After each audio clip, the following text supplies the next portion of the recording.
Yo tout le monde, aujourd'hui on se retrouve au bord de la Seine, on est en plein Paris, il fait un peu gris mais c'est pas grave parce qu'aujourd'hui on teste un objet d'exception, littéralement, un objectif d'exception, le Noct 58 mm f/0.95, oui vous entendez rarement ce chiffre, c'est normal puisque c'est unique, cet objectif est unique, il a toute une histoire et il a surtout aussi un prix qui est assez fou, il vaut tout simplement 8 990 €, enfin 9000 balles quoi, voilà, donc là actuellement... En tout cas, il est exceptionnel vraiment par plein de choses et il est vraiment réservé à très peu de gens parce que c'est une utilité qui est très spécifique, on va dire. On va tester tout ça dans les rues de Paris, on y go.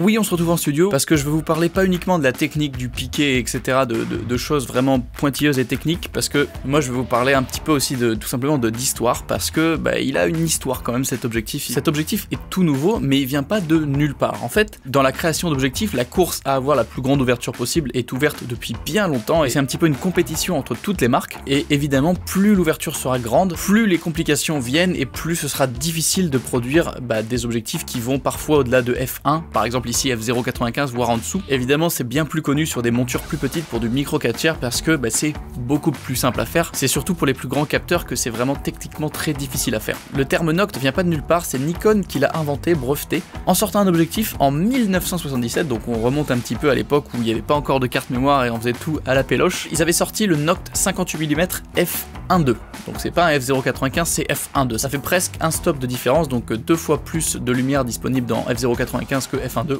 ou presque. Ça fait quand même une différence, mais bon, déjà pour l'époque c'est incroyable. Alors Noct, tout simplement pour rappeler le mot nocturne et le fait que cet objectif est potentiellement fait pour filmer de nuit parce qu'il est capable d'amasser beaucoup plus de lumière que les autres objectifs. Mais il existait déjà à l'époque dans la gamme Nikkor de Nikon un 55 mm f1.2, un 50 mm f1.2 aussi, mais ils étaient pas parfaits du tout et surtout ils étaient victimes de ce qu'on appelle du coma flare. Enfin, pour être exact, attention le terme, c'est le sagittal coma flare. Et en gros, c'est un type de flare. Donc les flares, c'est un petit peu ce qu'on voit. Vous voyez la petite lumière là? Ça, c'est un flare. En gros, c'est un reflet de la lumière que je pointe vers l'objectif dans les différents éléments de lentille qu'il y a dans l'objectif qui me filme actuellement là. Et à l'époque, ils avaient un type de flare qui était très très chiant sur leurs objectifs qui ouvraient jusqu'à f1.2, ce qui était déjà énorme pour l'époque. C'était un genre de ghosting un petit peu sur l'image quand ils pointaient l'objectif vers des sources lumineuses et très contrastées, comme des bâtiments éclairés la nuit ou des étoiles. Enfin, en gros, tout ce pourquoi l'objectif était supposé être fait, puisque plus il ouvrait, plus c'était intéressant de l'utiliser en basse lumière. Et du coup, ils ont réussi à réduire au maximum ces défauts en sortant ce 58 mm f1.2, le Noct, le premier Noct. Déjà, la première chose, c'est que Nikon fabrique eux-mêmes leurs verres. Donc d'un côté, c'est plus simple, c'est quasiment les seuls qui font ça. Et ils se sont créés des lentilles avec un indice de réflexion beaucoup plus grand pour pouvoir les rendre moins courbées. Là, je vous mets deux schémas, ça fait très peu de différence physiquement, mais en attendant, ça change tout. Et du coup, en fait, en courbant moins les lentilles, ça réduit le flare. Et du coup, ils peuvent avoir le même objectif qui va être à f1.2 également, mais avec beaucoup moins de défauts liés justement à tout ce qui est flare de nuit. Le mot Noct, qui vient donc de nocturne, prend tout son sens parce que vraiment, tu peux l'utiliser de nuit dans des villes éclairées la nuit, etc., en filmant les étoiles, et ça va pas te donner des défauts. Ils en ont fait une autre version un peu différente 5 ans après, et ils ont arrêté la production en 1997 jusqu'à ce qu'un nouveau Noct arrive dans la lignée plus de 20 ans plus tard. Trêve de blabla, on part sur le terrain et je vous montre quelques exemples en images de ce qu'il vaut réellement.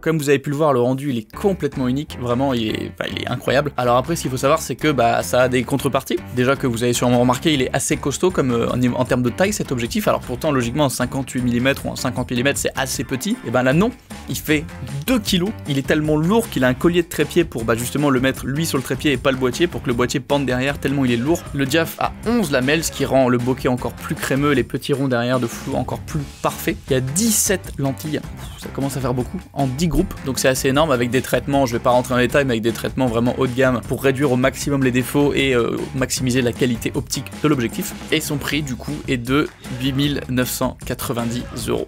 Il a eu du mal à sortir celui-là. En plus de ça, il est pas stabilisé, il est assez rare, donc il pouvait pas me le prêter non plus tant de temps que ça, donc je l'ai plus en main, mais en tout cas la construction elle est tout en métal, vraiment c'est du béton armé. Il y a un petit écran OLED, un petit peu comme j'ai sur le 2470 qui filme ça, qui permet du coup de mettre soit la distance de mise au point, le diaph, plein de petites options que vous pouvez afficher en switchant sur un bouton. Il y a aussi un bouton de fonction qui est customisable, vous pouvez du coup mettre une certaine fonction via le menu sur le bouton pour vous changer. Et il y a toujours la petite bague en plus qui permet de changer l'ISO. Moi, elle est réglée aussi sur cet objectif sur l'ISO. Du coup, quand je tourne la petite bague en plus, ça change mon ISO. Et ça, c'est vraiment pratique. Et l'expérience d'unboxing est aussi pas mal à la hauteur du prix, c'est-à-dire qu'il vient dans une mallette rigide, une vraie mallette qui est quasi vide. Enfin, il n'y a rien dedans. C'est juste pour le mettre en valeur lui. En fait, il y a juste une petite pochette, un machin, un truc, un manuel d'instruction et vraiment quasiment rien. Un petit pare-soleil en métal aussi. Et bah, t'as ta mallette rigide. Alors moi, je vous avoue que je l'ai même pas pris en fait quand on me l'a prêté. Je leur ai dit bah bonjour, oui bah je vous la laisse du coup parce que je veux pas me balader dans la rue avec une mallette rigide qui veut dire coucou, j'ai un truc qui vaut cher. C'est pas pratique, mais en tout cas il vient avec, ça fait toujours plaisir. Je pense que quand t'as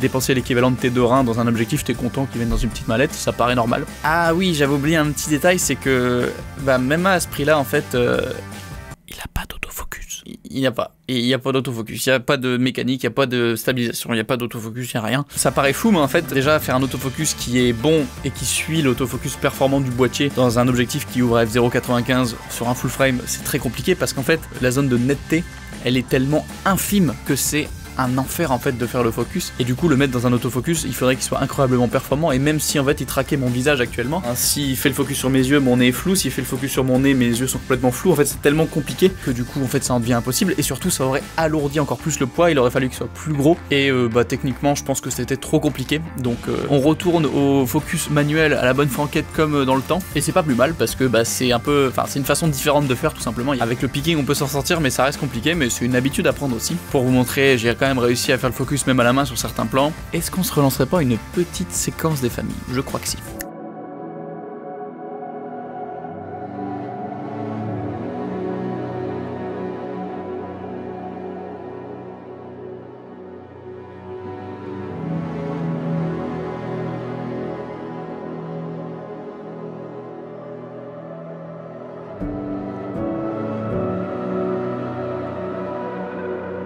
Encore une fois, vous le voyez, le rendu est incroyable, et même s'il pèse 3 tonnes, qu'il est énorme, compliqué à utiliser, qu'il n'a pas d'autofocus, qu'il n'a pas de stabilisation et qu'il vaut 2 reins, le résultat à l'image, il est incroyable. Je vais ouvrir Lightroom, vous allez voir un petit peu ce que ça donne, mais franchement, on est pas mal. Donc je me suis baladé avec Sophie, on a fait quelques petites photos, je l'ai pas non plus utilisé beaucoup, hein. J'ai juste fait 2 shootings de 2 heures en fait, grosso merdo. On prend ce portrait qui est fait du coup à f/0.95, parce que oui, bon bah si on a du f/0.95, autant pousser jusqu'au bout. C'est pas parfait, mais c'est déjà incroyable. Si vous regardez le focus, là, genre là, c'est 24 mégapixels, je suis pas sur un Z7, hein, je suis sur un Z6, le détail sur les yeux, enfin c'est incroyable je trouve. Si je prends cette photo de moi, déjà regardez le manège qu'il y a derrière, on sait même plus que c'est un manège en fait, franchement, le piqué incroyable, regardez là sur ma barbe, tous les petits poils, je trouve ça insane. Là typiquement on voit aussi la faible profondeur de champ, parce qu'en fait son œil gauche est net et son œil droit pas du tout. Je prends une photo sur ce pont, et ben l'arbuste devant là, ben, il est complètement flou, alors que si j'avais fait la photo, là je suis à 0.95, si je me mets à f2.2,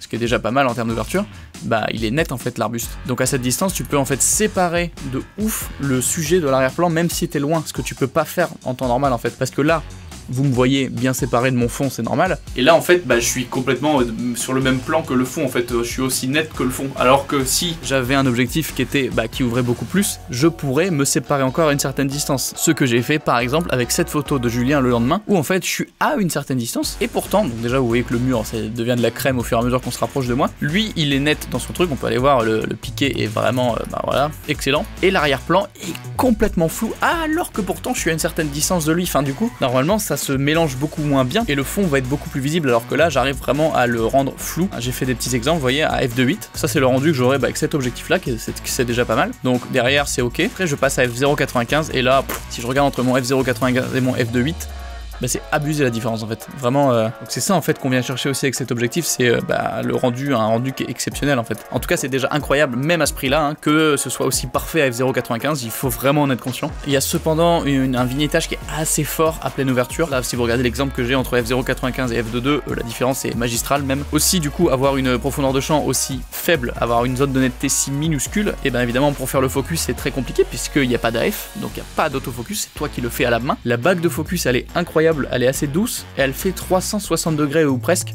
ce qui fait qu'en gros, là où un objectif normal, bah en gros, tu vas faire aller un quart de tour, voire un demi-tour de la bague pour aller de l'infini à la zone de focus la plus proche. Là, tu vas faire un tour complet, ce qui est, et l'objectif est gros, donc c'est vraiment énorme, donc c'est très précis. Mais en fait, quand tu essayes de traquer un sujet qui vient vers toi, il y a tellement de changements de netteté à faire que tu peux pas suivre, c'est impossible. J'ai essayé plusieurs fois et c'est... Ou alors vraiment faut une maîtrise énorme, mais même t'as tellement à mouliner le barillet que en fait tu t'as pas le temps. C'est pareil, être ouvert autant qu'à f0.95, si t'es assez proche du sujet, ce que j'ai fait au début avec Sophie dans le parc, bah en fait je faisais des portrait poitrine quoi, à la limite. Sauf qu'en fait, bah, c'est tellement proche que c'est une machine à bokeh, c'est une machine à flou, ça transforme tout l'arrière-plan en une crème indiscernable. C'est à la fois bien et pas bien parce que du coup, ton rendu il est vraiment différent. Genre ça te focus parfaitement sur le sujet, mais là, tout le reste est un néant. T'as juste des notions de couleur, texture et encore. Là où ça va être intéressant en fait, je trouve, c'est vraiment du coup de prendre un peu de distance avec le sujet et de pouvoir quand même le démarquer du fond de manière assez visible. Et du coup d'avoir là un rendu unique comme ce plan que je fais de Julien qui est pour moi ultra cinématographique. C'est un rendu qu'on n'a pas l'habitude de voir et du coup ça rend le truc assez fou. Et là la question arrive de pour qui cet objectif est fait, et ben... Je peux vous dire que c'est parfait pour accentuer des détails, pour faire des photos de packshot, de détails sur un produit, ça va être un rendu un peu unique. Il y a sûrement des utilisations à faire là-dessus, pour du shooting portrait en studio sur des fonds de couleurs et tout, mais ça peut être incroyable. Évidemment, de nuit couplé sur un Z6 ou un Z7, c'est un monstre en basse lumière, et surtout qu'avec toutes les lumières, ça fait des petites boules de bokeh, des bokeballs incroyables en fond, et du coup, encore une fois, un rendu assez unique et assez beau. En photo de rue pure et dure, c'est cool, mais au niveau focus, bah, accrochez-vous, parce que déjà que tu trouves un sujet, un truc qui t'intéresse, en général, la photo de rue, faut que ça aille vite.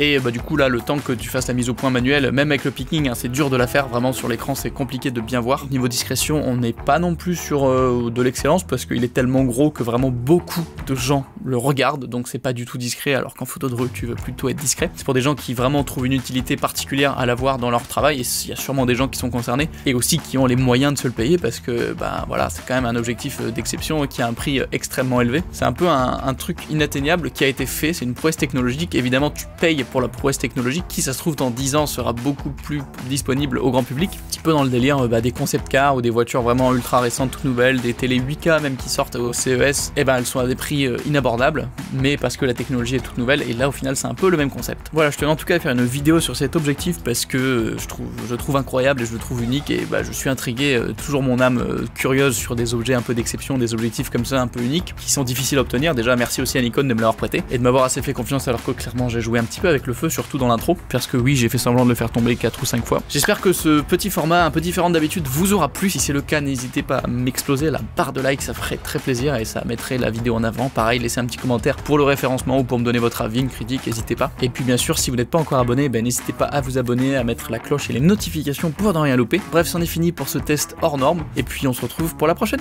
Ciao.